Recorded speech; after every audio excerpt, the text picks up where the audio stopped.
every aspect of every puppet has so many different options and choices. There's a process for everything. Really, you're trying to figure out what is going to make the whole world of the movie right, what is right for the story, what is working with the voices, and also what fun can you have with it. Not the petto.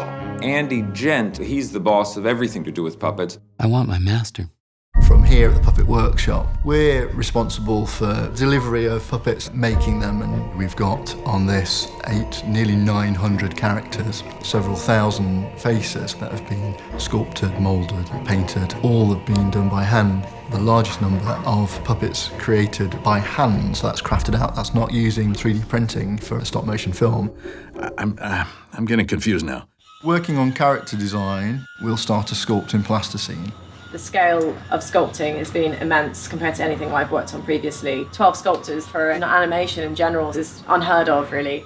Once we've got a sculpt in plasticine that gets approved, we'll make a mould of that one. The mould making is quite important as it picks up all the sculpted detail. 4 different dog scales and 5 different human scales. 200 characters have face replacements. Then we have building the armatures.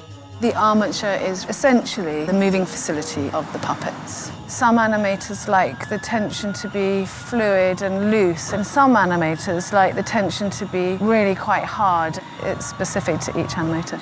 You can cast the silicone on top of the armatures, which will then give us a skin on a puppet build. Our job is to paint in the skin, in the mold, and then set the armature in and basically pour some silicone. This is fantastic. It's quite translucent and it's very soft. It gives us loads of nice movements. Once you've got the silicone on top of it, you can paint it with all of the little bruises and flecks and shrapnel scars on them.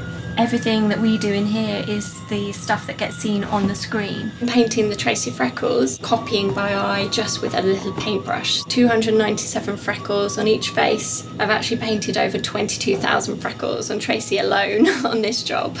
Why'd you do it? Once it's painted, you can punch the hair in one at a time to cover the head. We get a needle and take each individual hair and punch it in. Because they're replacement faces and sometimes replacement wigs, we'll have to replicate that exactly on every face and every head. Or the dogs. Well, we're using real fibres. They come from sheared animals. Mohair and alpaca. We've probably punched into the millions of individual hairs into these dogs. Wes really is interested in costume. We've got to find an amazing collection of fabrics. With stop motion, the cloth has to stop for the camera to shoot and then move again.